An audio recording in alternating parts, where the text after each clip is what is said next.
Um, you know what? I actually don't like being on camera. I actually don't. I've been doing this for a very long time. I've been contemplating, thinking how I can do it as just voiceovers and this and that. But the pain I feel in my heart currently has forced me to just step out of the shell and just share. Why do I have pain in my heart? Is the realization that there are a lot of beautiful souls that are out there that are tormented by their past, that are tormented by their traumas that they haven't faced and dealt with. And most are just living through life. They have become so numb with emotions. They've become so tortured with thoughts of the past that they decided not to feel anything anymore. They just go through life. They wake up in the morning, they do what they have to do, and they go back to bed. And that's life. It's a circle.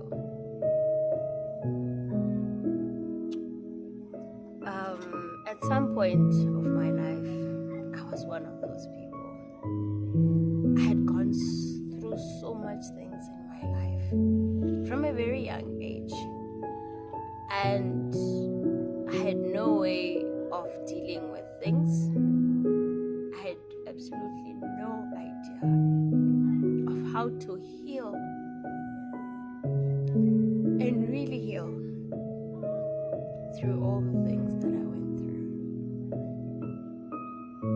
So I just lived.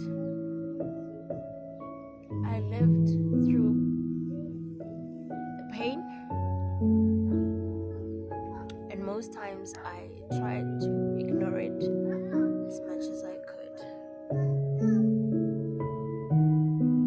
I kept busy. I had so much things to do, and they kept me so busy, not allowing me to think or feel about my pain. And I pushed through high school. I started working, and I thought I had managed until I fell in love, until I started getting into relationships, and I didn't know how to deal with my emotions. So there are a lot of dangers in not knowing how to deal with your emotions, because we're surrounded by people, and sometimes unintentionally someone might upset you, someone might hurt you, and because you are carrying an enormous weight of pain and trauma that you haven't processed, that you haven't dealt with, it triggers all of that. It triggers everything, and you are back to square one. So for me, the biggest thing was the loss of my son.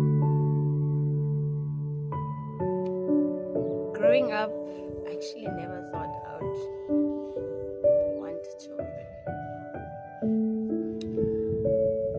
But to my surprise, it was the one thing that actually forced me to deal with my pain, to learn how to cope with pain. It was the loss of my son. So everything else, I would just live, I'll date, break up, cry a bit, then find a new partner and move on, And that's another danger. We move on so quickly without even sitting down and understanding the dynamics of the previous relationship, what went wrong, and what didn't work for you, and why was it best to let it go. We just, they always say the quickest way to forget about the previous one is to get the next one, and we live by that. And before you know it, once things start to get serious, then you start to ask yourself, but why? We're okay, now all of a sudden there's this and that. Is because the same things that you didn't like in the previous relationship, that you didn't address, that you didn't face, then find its way. And until you address those things, until you have that conversation with yourself first, that I, as this so-and-so person, I don't like this, I don't like that, I prefer this way, it's going to save us all a lot of heartbreak. Why that is important? Because when you meet your next partner, you are able to explain to them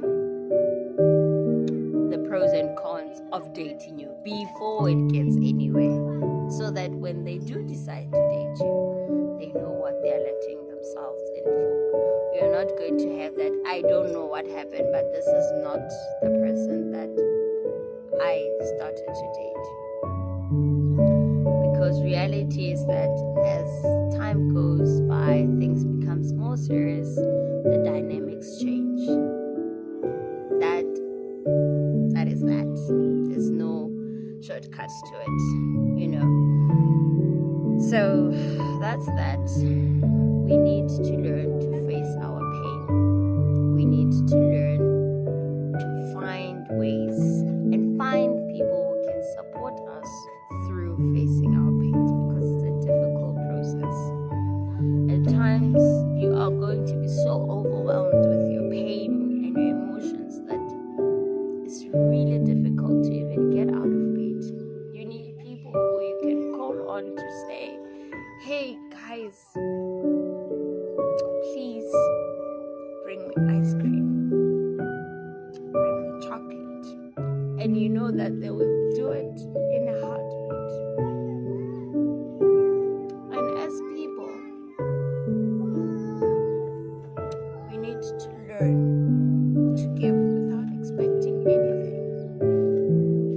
We need to be content with supporting people wholeheartedly, not expecting anything in return. Because whether we want to acknowledge it or not,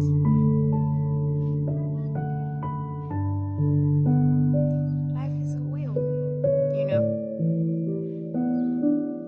And I believe in paying things forward. I believe that what I do today, it's not for me really. It's for my kids to benefit from it.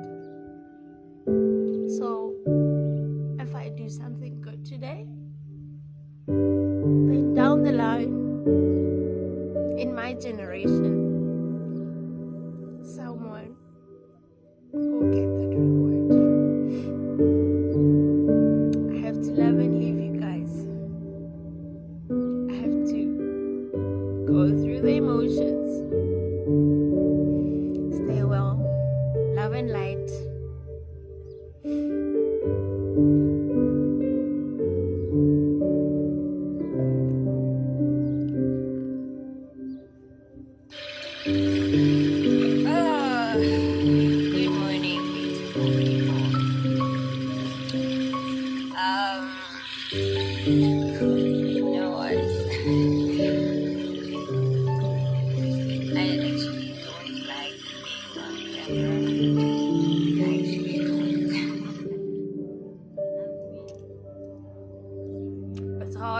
guys. It's very hard being in empathy.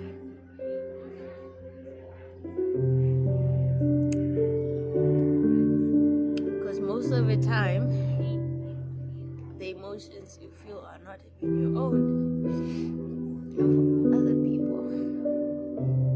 And this is why there's a lot of depression in the world. Because most of us are empathies. And without understanding this, more and more people are going into depression and taking pills, some even committing suicide, because it is a lot and it can be overwhelming. So when you're in empathy, you're like a sponge. You're like a sponge, you absorb people's emotions. And it can be people that are close to you, people that are far away from you, sometimes even people that you don't know.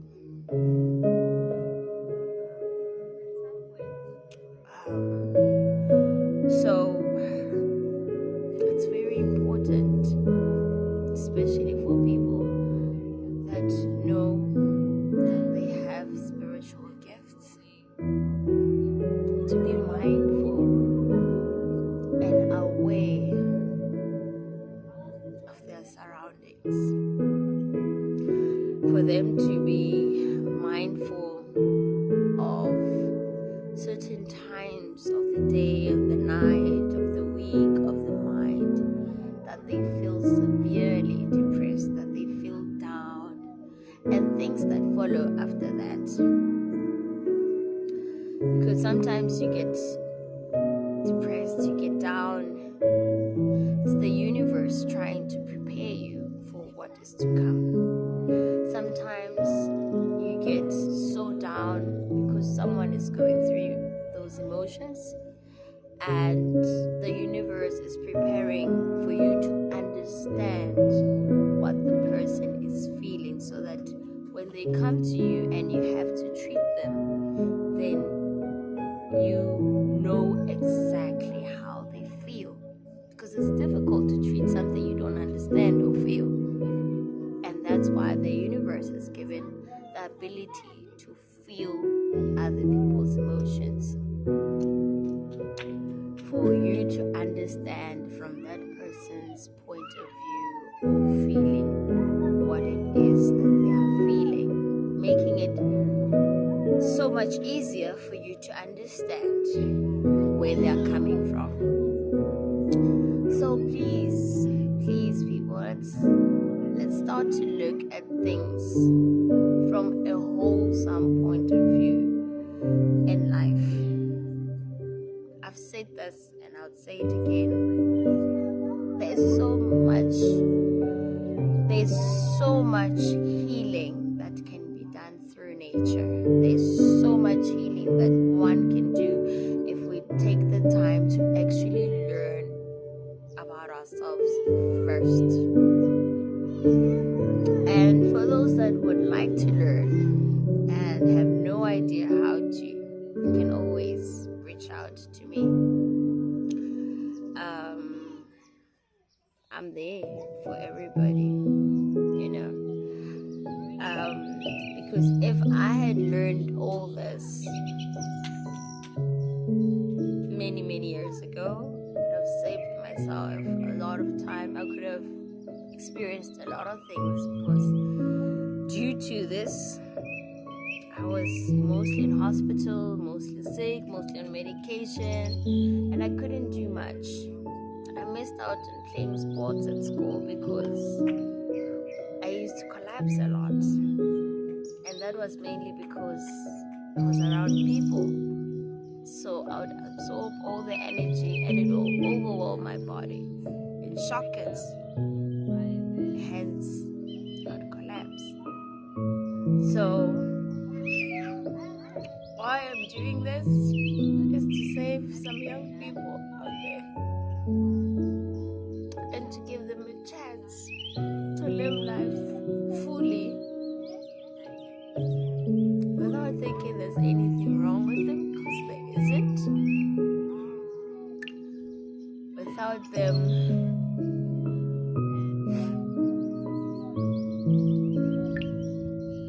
doubting themselves and all the negative things that one could think, because I thought I'm a lot.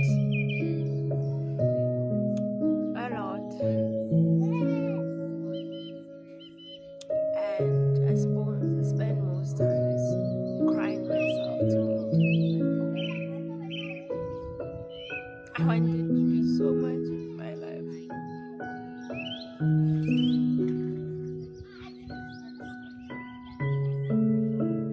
I wanted to do so many different things.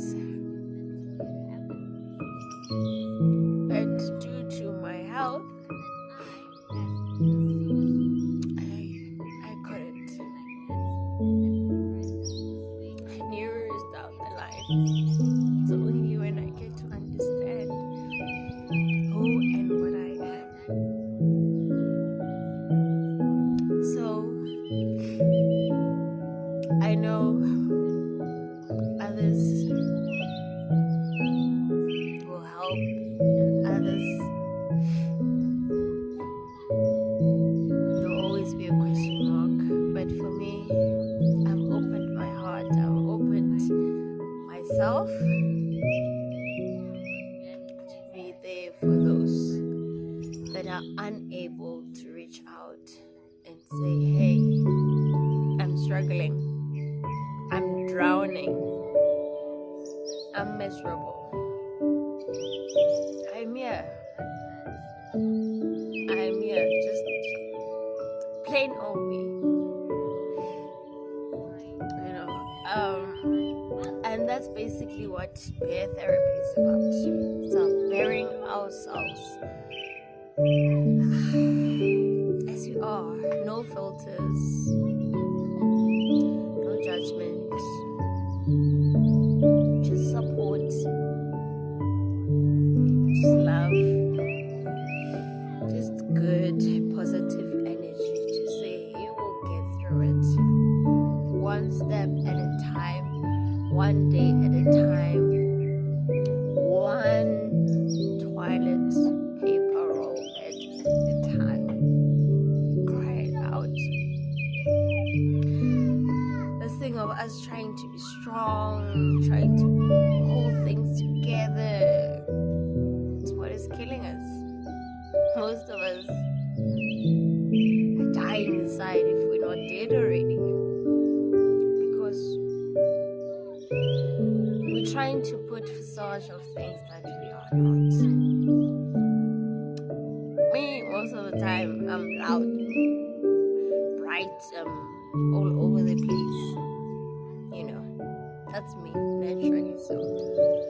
But the other days also that I just want to be by myself, quiet, and actually listen to my thoughts, be one with my thoughts and emotions.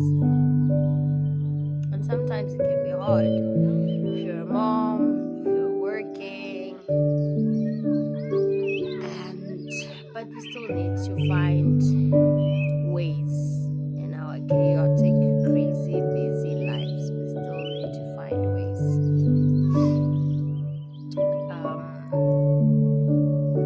So what I do, I've created little things to do with the kids that help me relax as well.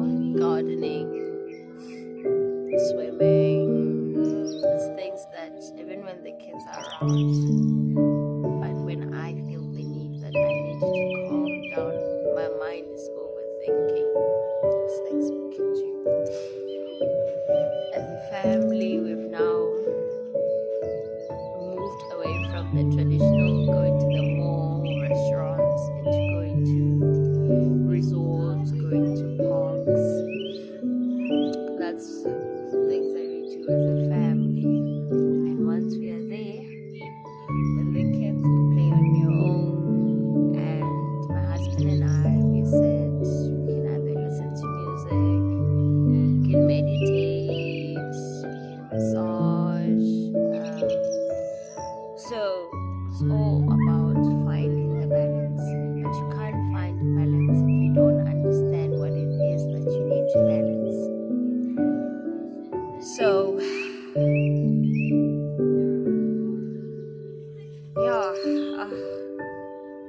it's just a lot. So whenever I feel the courage and I'm brave enough to be behind the camera, I will do so.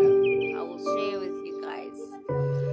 Otherwise, I'll just share the audios that I also listen to that help me. There's also a WhatsApp group that I created just to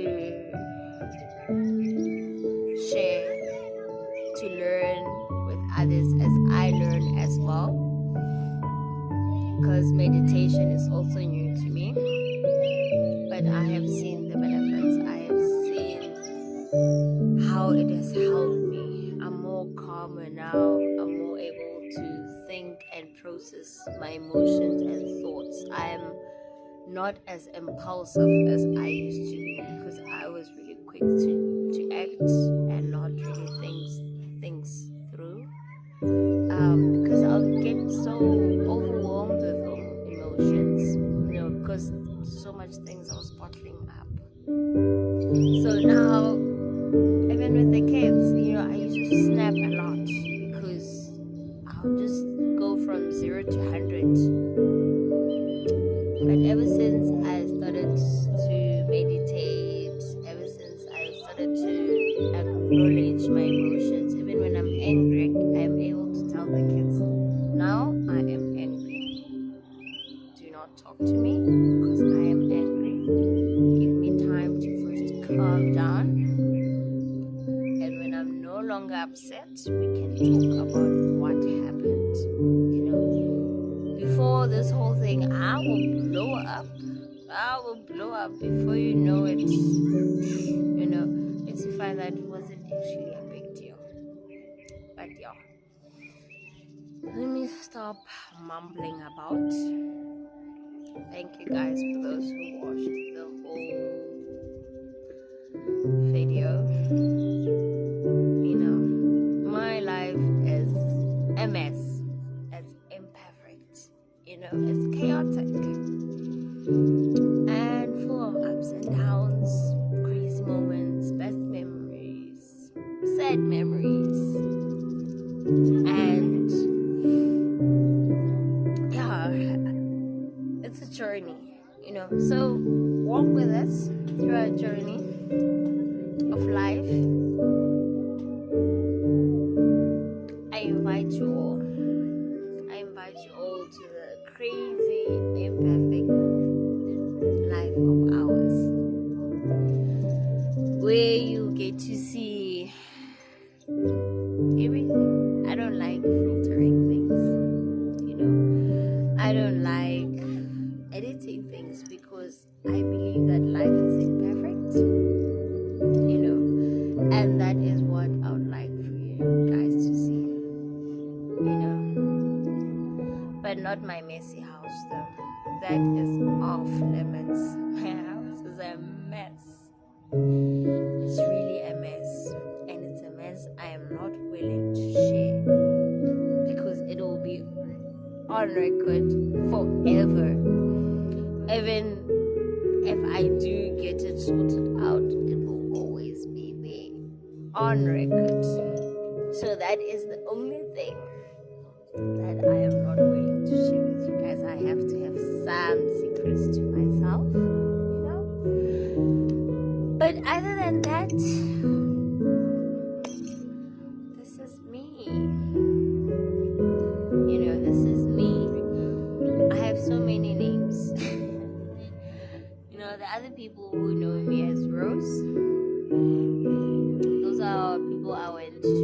high school, my first high school. I also went to so many schools.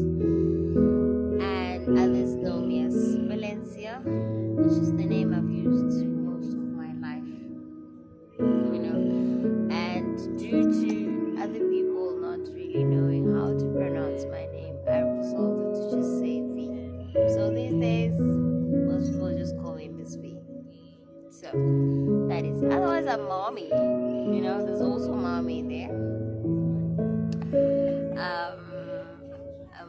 Also Matepiso. That is the name I earned when I became, a wife. And I also have a name that my husband calls me. That one I cannot tell you. It's my personal name. I've got names and nicknames my parents gave me. My dad used to call me Spaghetti because I was very thin, like my daughter. You'll see her at some point. I was very thin and I ate a lot. So he'd call me Spaghetti. My mom calls me Poopy. Why? I don't know. But I guess I was her doll. Poopy.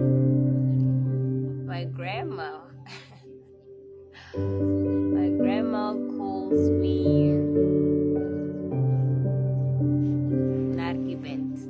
My grandma likes Afrikaans. So most of her pet names or our pet names are in Afrikaans. So my grandma's Narkibet. My grandfather, my late grandfather, I don't even think he had a nickname for me, that guy. Honestly, he was way too serious. But he groomed me and he groomed me well. And it's the same life lessons that he gave me that I grew up with, that I am raising my kids with. It might seem tough, harsh, but as someone who have lived through and seen the benefits of them, I am proud to say thank you, grandfather. Thank you for grilling me. Thank you for teaching me the essence of productivity. You are never too early or too late to learn it. And that is a topic for another day. Today, I just wanted to share a bit about healing and also a bit about myself, because all these that I've tried them, I've tested them, and here I am. Medication, I've took medication for over 10 years, and the medication just managed what I had. And the sadness of it is that it has side effects, and those side effects also actually made me more sick and more depressed. So yeah, I have to just love and leave you guys. Thank you so much. I'm humbled. Thank you so much for your time, for your patience. Join me as I offload the heaviness in my heart